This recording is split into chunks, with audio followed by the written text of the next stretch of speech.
I have proposed a complete ban on indefinite solitary confinement, a complete ban on what I call prolonged solitary confinement. And the problem there is, where do you draw the line?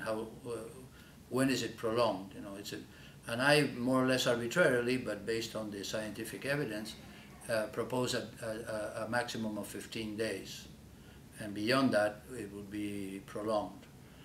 Obviously, it's going to be met with a lot of resistance by many states that use it for much longer than that, but at least it's a conversation starter. And then I also propose a ban on using it for juveniles, and a ban for using it for anybody who has a mental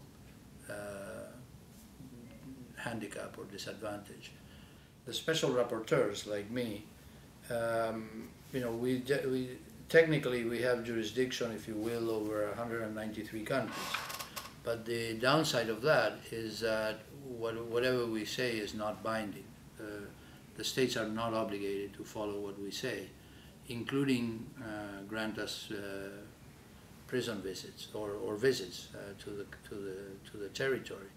So we are more or less dependent on the goodwill of the states. But obviously that doesn't mean that we go only to the states that are, you know, rights respecting, because we insist, of course, on going, and we do go to countries that have a very bad human rights record. And the reason that it happens is because states feel under a kind of a peer pressure from other states to allow us in, and sometimes from their civil society. So it's not impossible to have some effect, even within this very limited capabilities that we have.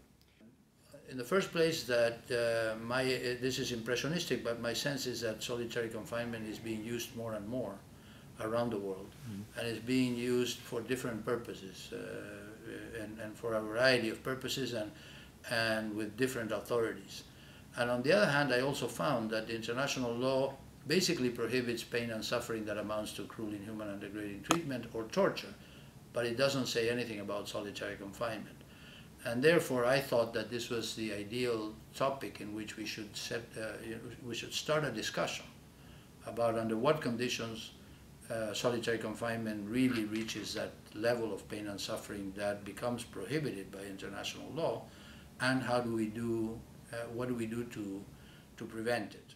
The special rapporteurship deals with the United States government through the State Department, and I would say even more specifically through the U.S. mission in Geneva. In Geneva. And so when I have not only requests for visits, but you know, to discuss cases, for example, or anything, I have, through the mission in Geneva, I ask for a meeting here at the State Department, or, you know, depending on the topic, any other department, like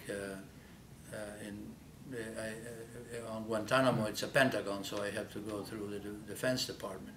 Right. But the contact is centralized through the State Department. Yeah.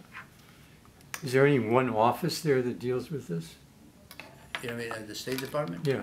Yeah, there are two basically. One is the Bureau of Human Rights. It's called Democracy, Human Rights, and Labor. And the other one is the Office of the Legal Advisor. Yeah. So now, do you also deal with individual cases? Yes. So have you had any individual cases in the United States? Yes. So, and I'm working on them. The thing is that in individual communications, what we do is we get the complaint, as it were, from the public. We analyze it, and if we find it credible, we write a confidential letter to the respective government. And after we get an answer, and after we, you know, consider the case closed, we make a report to the Human Rights Council of the United Nations. And at that point, the report becomes public. So have any of these reports that you've done become public? You mean on the United States? Yeah. No, not yet, but we're on. There are some that are coming close. The Bradley Manning case, for example, is almost done already. Can you tell about, or at least name other cases? No, I can't. All of the others, I think, are still in process in which we are waiting for an answer from the government. So I can only say that there are several and that I'm working on them.